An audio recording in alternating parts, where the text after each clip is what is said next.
I walked into my house at 2:17 p.m. on a Tuesday. And accidentally turned my entire life into a crime documentary.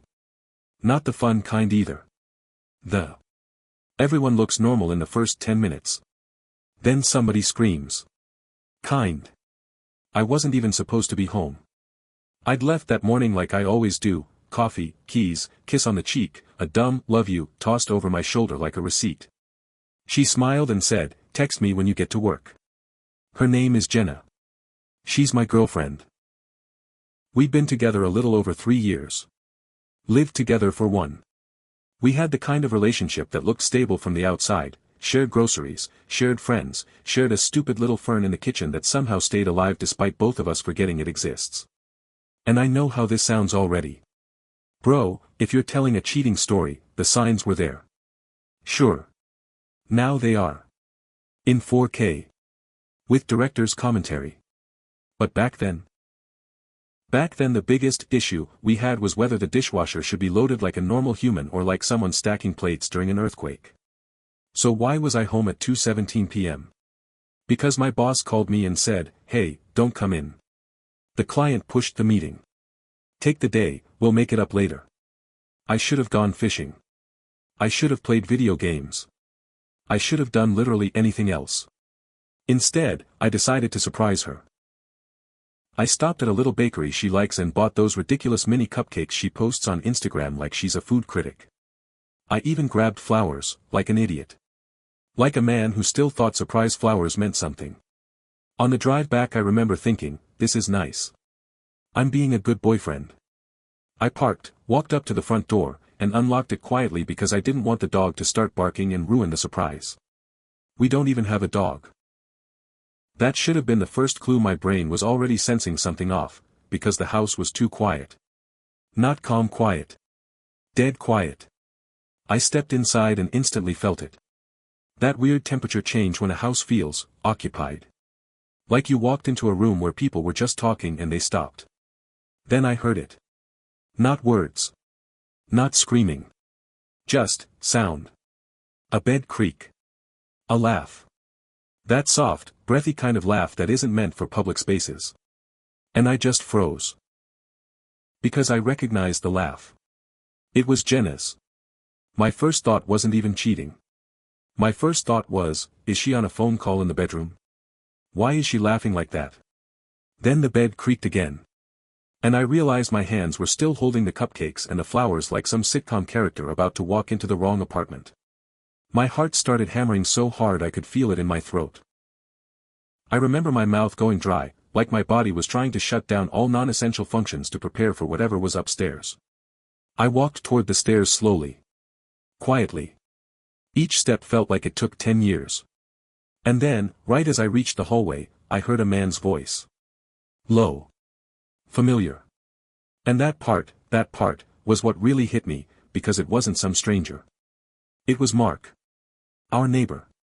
Mark is the kind of guy you'd describe as harmless. Mid-30s. Divorced. Always mowing his lawn. Always saying, buddy, and pal, like he's running for mayor of suburban hell. The guy who waved at me every morning like we were friends.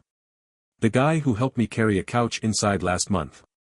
The guy who literally borrowed my ladder 2 weeks ago and brought it back with a smile and a, thanks, man. Yeah. That Mark. I stood there for a second, staring at the stairs like they might rearrange themselves into a different reality if I waited long enough. But they didn't. So I went up. I wasn't thinking about fighting. I wasn't thinking about yelling. I wasn't thinking at all. It's like my body put my brain in the trunk and just drove. The bedroom door was slightly open. Just enough. I could have walked away right then and pretended I never saw anything. I could have been the kind of person who stays ignorant because it hurts less. But I'm not built like that. I pushed the door open. And there they were. Jenna, my girlfriend, on our bed. Our bed. The one we picked out together after arguing for 2 hours at IKEA. And Mark, our neighbor, shirtless, leaning over her like he owned the place. They both froze. It was so quiet in that moment I could hear my own breathing, shaky and too loud. Jenna's eyes went wide first. Not guilty, wide. Panicked wide. Like she'd been caught stealing, not destroying someone. She yanked the blanket up like that would fix anything, like covering her body would cover the entire betrayal. Mark's face did this weird mix of shock and irritation, like I was the one interrupting something. He actually opened his mouth like he was about to speak. And I swear to God, in that split second, I thought he might say something stupid like, "This isn't what it looks like." But he didn't. Jenna did. She gasped my name like it was a tragedy that I'd come home early. "Babe, wait."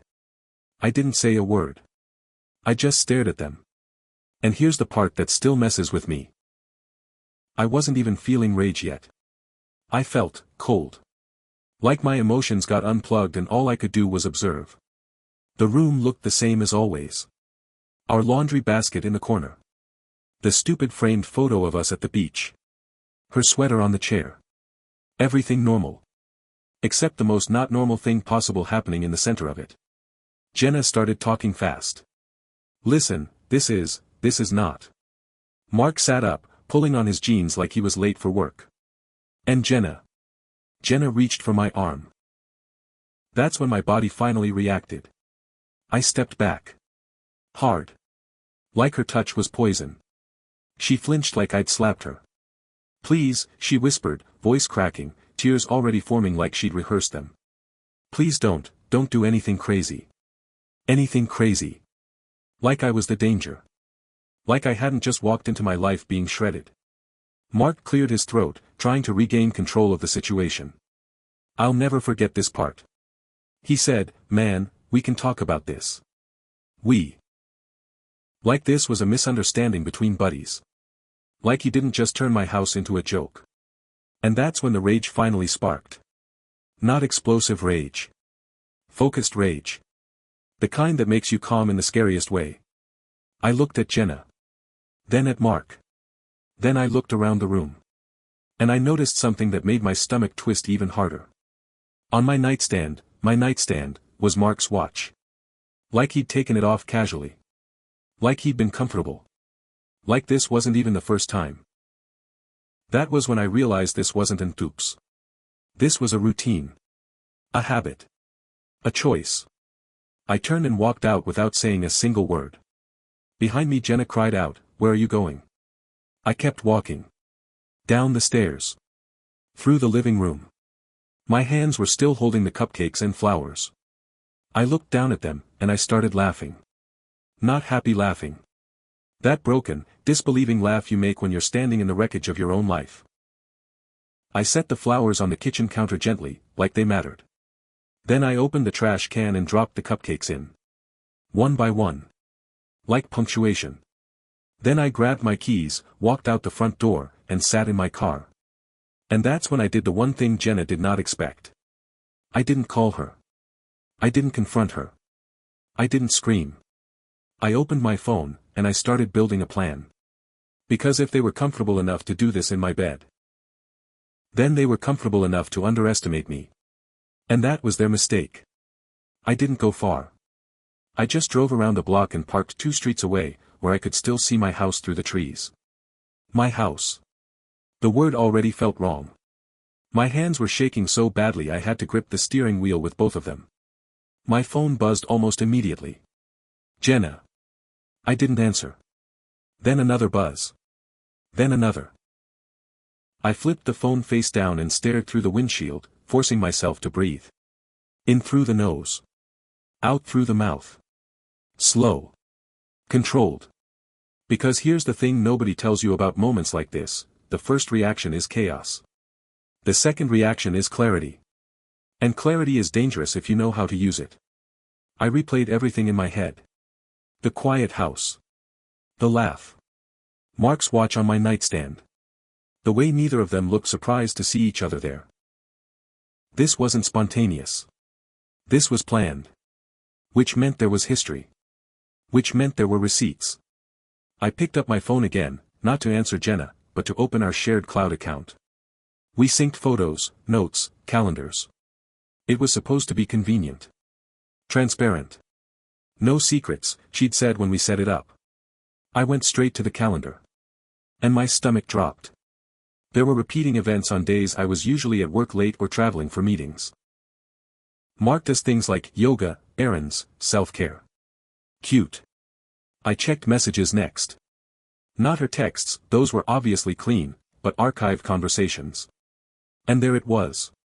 Mark's name. Dozens of messages. Photos I wish I could unsee.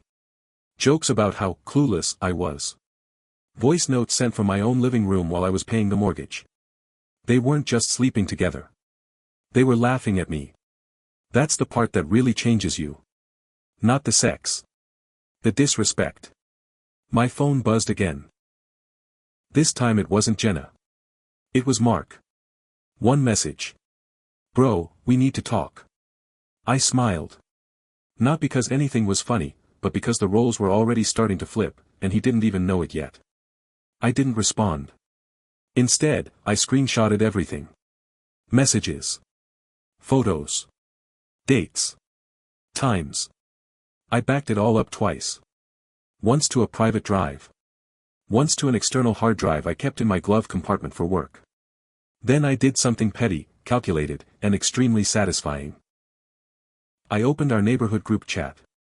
The one with barbecues, lost packages, and passive-aggressive parking complaints. And I scrolled. Mark was an admin. Always posting. Always helpful.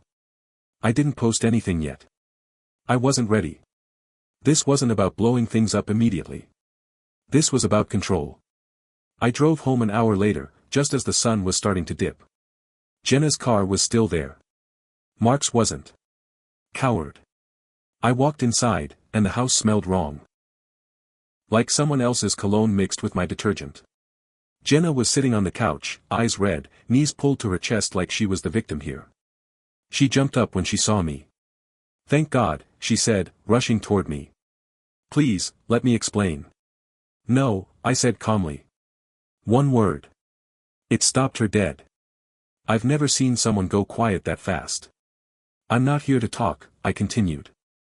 "I'm here to grab some things." Her face crumpled. "You're leaving." I looked her straight in the eyes. "I already left. You just noticed late." She started crying harder, telling me it didn't mean anything, that it just happened, that she was confused. Classic script. I walked past her and into the bedroom. I packed a bag slowly. Deliberately. She hovered in the doorway, talking non-stop, trying to rewrite reality in real time. Then she said something that sealed everything. "Mark said you'd understand eventually." I stopped packing. Turned around. "Mark said what?" She froze. Too late.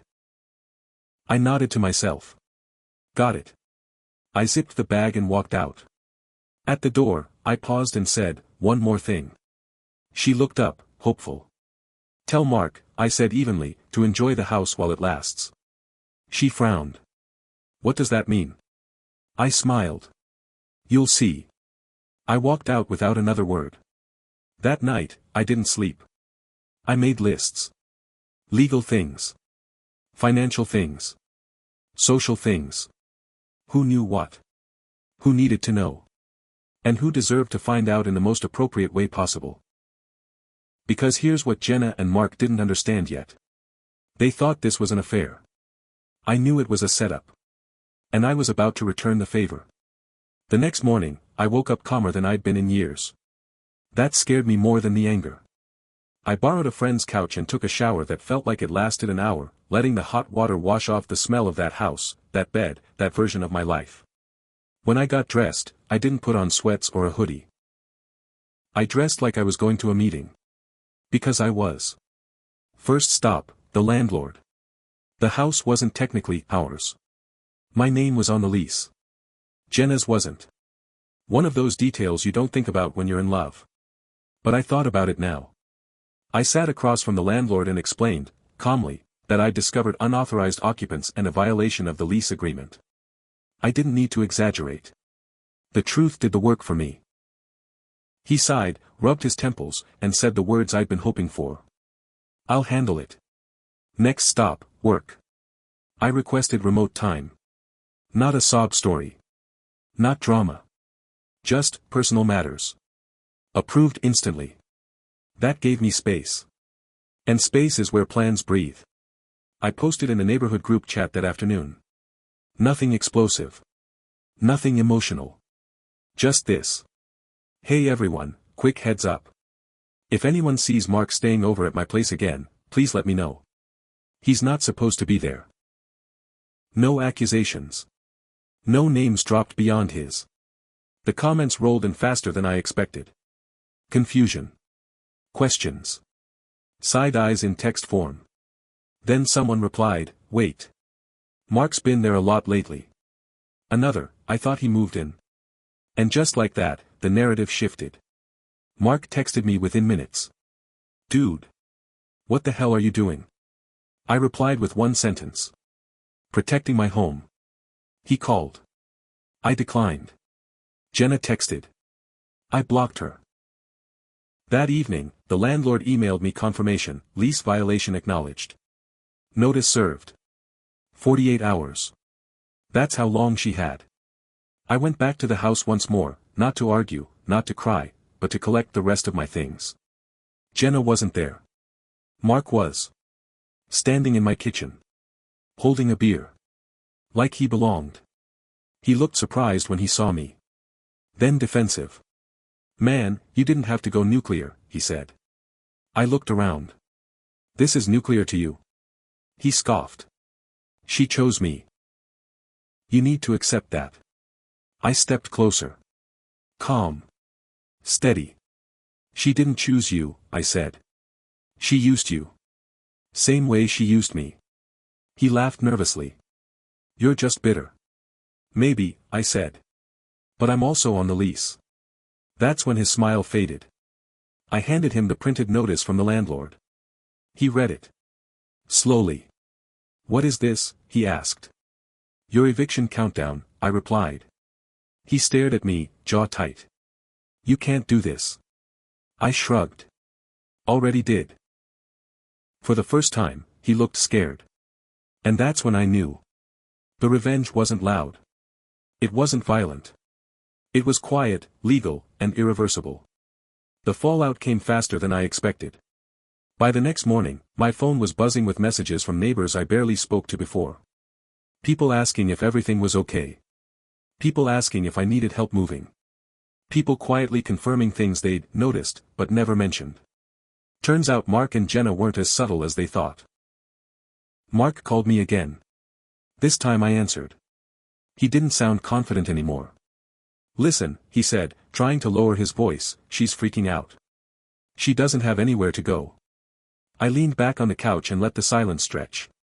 That's unfortunate, I said. Come on, man. Be reasonable. I almost laughed. Reasonable was trusting my girlfriend. Reasonable was lending you my ladder. Reasonable was not ruining my life in my own bed. He swallowed. I could hear it. So that's it? He asked. That's it, I said, and hung up. Jenna showed up at my friend's place that afternoon. I didn't open the door. She cried through it anyway. Apologies. Promises. That same voice she used when she wanted something without consequences. I made a mistake, she sobbed. Please. We can fix this. I rested my forehead against the door and closed my eyes. You didn't make a mistake, I said quietly. You made a choice. Over and over again. There was a pause. Then, softer. You're really doing this? Yes, I replied. I already did. She left not long after. 48 hours later, the house was empty. No Jenna.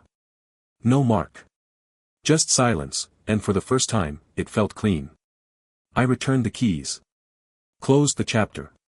Moved my things into a new place across town. Somewhere without memories attached to the walls. Mark moved shortly after. Word got around. Turns out people don't love trusting their wives with a guy known for sleeping with his neighbor's girlfriend. Funny how reputation works. Jenna tried reaching out one last time weeks later, from a new number. I hope you're happy, she wrote. I didn't respond. Because here's the truth I learned from all of this. Revenge doesn't have to be cruel to be complete. You don't need screaming matches or public meltdowns. Sometimes the most devastating response is calm boundaries, quiet consequences, and walking away with your dignity intact. They thought they were sneaky. They thought I was clueless. But in the end, I didn't destroy their lives. I just stopped holding them together. And that was enough. If this story shocked you, subscribe for real stories about betrayal, secrets, and courtroom karma. And watch the video on your screen. It's just as insane.